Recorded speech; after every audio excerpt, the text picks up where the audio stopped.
a shakedown cruise.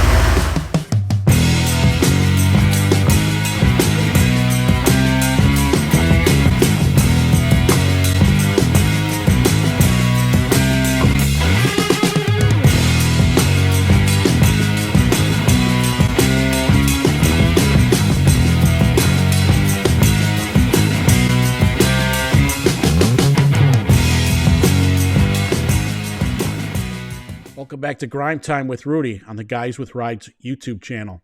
It's been just over a month since I last posted the video on the Porsche 928. So first off, I'd like to thank the 200 viewers who subscribed to our channel in just the past month since our last video. We do appreciate it.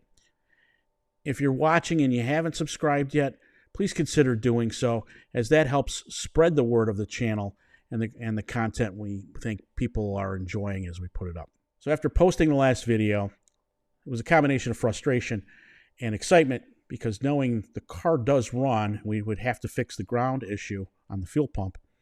I wanted to get the car registered so we could do a shakedown cruise with it. So all excited, the following day, I drove approximately 2 miles to the nearest Flemington DMV office. I walked up and was quickly told that in the infinite wisdom of the Jersey DMV, instead of every facility doing everything anybody needs, you have to go to certain facilities to get your stuff done. And it's by appointment.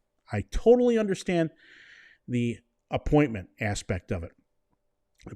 However, since I was registering and getting a title for a car, instead of going to the Flemington office 2 miles from me, I had to waste gas and add to greenhouse gases by driving nearly 30 miles north of here to Washington, New Jersey, to that office. So I had to make an appointment, and the lead time was 3 weeks. All right, so fast forward to 3 weeks later. I go to the DMV. I have everything with me, and because I was getting classic car plates, you need to bring pictures of the car. So I went to the DMV 30 miles north of here with pictures that were from last October when we had the car sitting on a trailer. I had all of my other paperwork in order, my identification.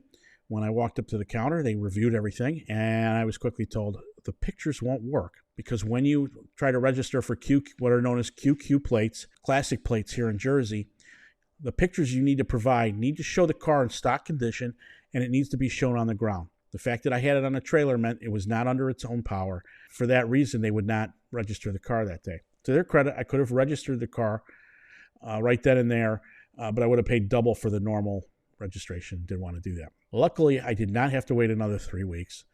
The gentleman gave me a pass to come back with the correct information. A couple of days later, I took the pictures, went back to the DMV, and it was a pretty straightforward process to get the QQ plate. So I am now the official registered owner with title to the 928, and all of that's good.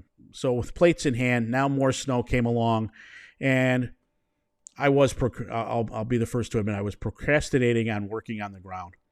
I found all kinds of other things to do to avoid trying to troubleshoot the ground. And frequent snow and very cold weather didn't exactly motivate me to work in the garage. Even though I have decent heat out here, it just wasn't motivating me to get outside. So I have to give full credit to my friend Nick, who's been always asking, when can we work on the car next? He's a fellow 928 owner, and he really wants to get both cars out there, and so do I. So other things going on in both of our lives. By the time we were able to connect, it was this week, Thursday, and the weather was decent, finally warm enough that we could potentially take the car out for a shakedown cruise. So let me take you through. Basically what we ended up doing was we resolved the ground issue, and we then put the fuel strainer in. If you recall several earlier episodes, the gas that had turned into varnish completely ruined the fuel strainer. So I ordered a new fuel strainer. So we decided if we were going to get the ground done, we would do that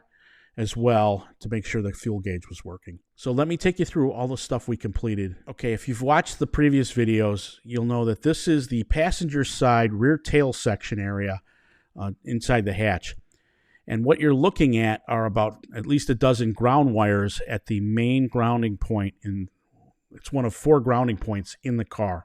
We started here and worked our way backwards. What happens is that splits a little bit further into the car, Couldn't find anything. We were going to take the wiring apart, and so I started working on that. So we figured we were going to pull the wire out and work our way backwards and try to figure out where the problem was. The best thing to do is listen to the dialogue here, as we really lucked out, and I really am kicking myself that I waited so long to work on this. Does that look like it's good right there?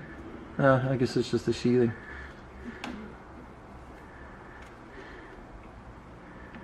Well, now it's cracked right there. Dude, it's cracked right there. That's all it is, right, bet you. Holy, right? Yeah, I think that's...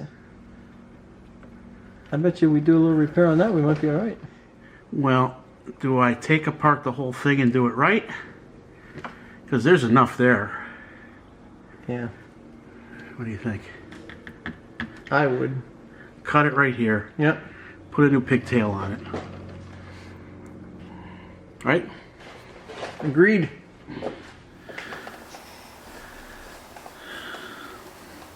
Oof, you're right. I just got a whiff of the old gas again. Right?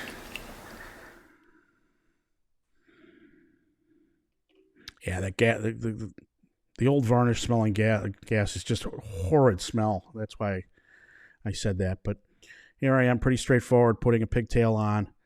It's not gold colored like the stock. What's difficult to see is that cap was once flexible, but 40 years has a way of making even the softest rubber very stiff. It's almost like a hard plastic now. So I'm putting the thing back on.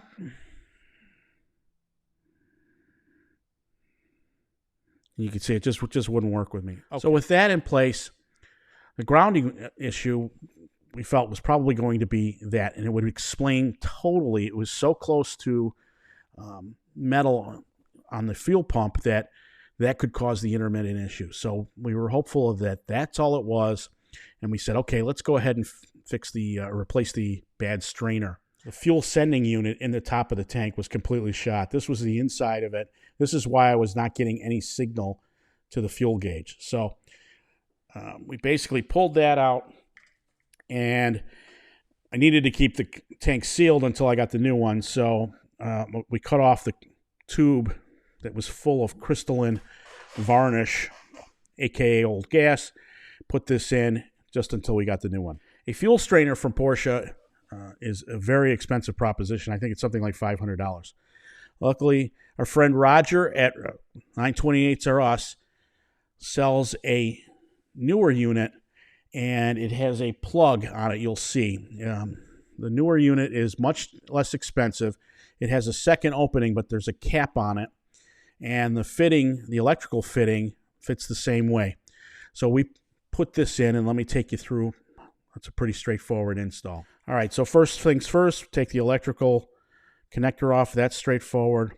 Then there's this screw that holds the fuel hose on. So notice there's only one elbow on this original sending unit. If you're not familiar with it, the sending unit, this is located in the passenger side of the luggage compartment. Now the new fuel sending unit, look at this. You'll notice that it actually has two tubes in it, and that second one I mentioned earlier is capped. So it was just a matter of plug and play, putting the plastic cap back on to hold it, getting the hose back on, being careful not to crack that hose. The connector fits the same way. I was making more of a hassle out of it than I needed to. And we slowly worked the hose back on. And that was pretty straightforward. With those two things in place, the only other thing I needed to do, and I did not take video of it, there is a cover that goes on the back of the alternator. So we put the car back up on the lift, put that in place. It's actually a scoop, an air scoop that fits on the back of the alternator and provides cooling air to it. And without that on, the wiring harness that goes into the alternator is dangerously low on the bottom of the car, and God forbid I hit a pothole or something and it drags that. I was just going to induce more work than I needed to. So with that, we decided to take a run over to my local Costco to get the car filled up and see if the sending unit worked.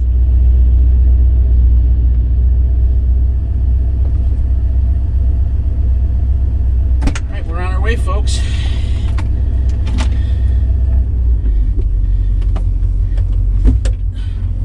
First order of business, fuel. All right, so with any bit of luck,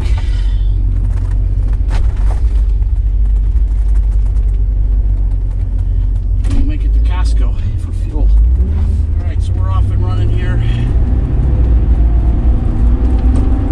Lights all paved in there.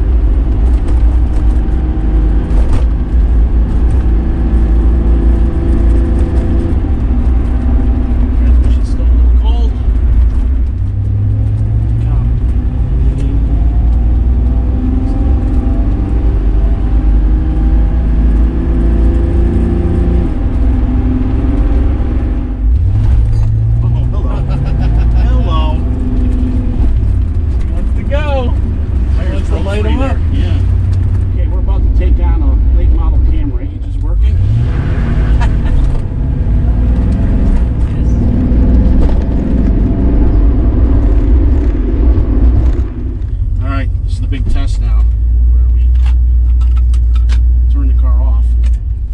Some gas in it.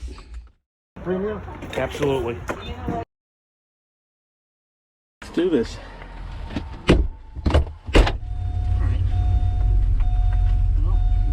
So what's interesting is sometimes a reset like we just did fixes that, but not this time. Something else to look at.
Nice. It's done good. She done real good.